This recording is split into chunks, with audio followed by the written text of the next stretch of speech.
Permission in a sense na, for example, yung sinasabi ni Ons kanina, like for example, kasi ang ano ko, actually napunta ako sa government eh. Pero ang practice ko kasi corporate.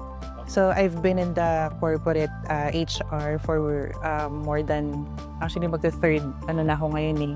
Magtatatlong dekada na ako ngayon. Okay, yung edad natin, ha? Ay, malabas, ha? O hindi naman kasi nagpakulay ako eh. Ayun. Nagpakulayan ng box. So magtatatlong dekada na. So akala nung mga participants ko sa training is from government ako. Pero wala talaga akong background sa government. So yung permission for me nung binabasa ko siya, kasi it's, for example, kanina i-connect ko no, yung usapan na na-capture nila ako. They first captured me and then na-capture ko sila.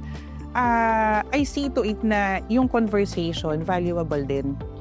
It doesn't necessarily mean na na-capture mo yung attention ko, ibig sabihin uupuan kita the entire time na may sinasabi ka kahit hindi siya valuable.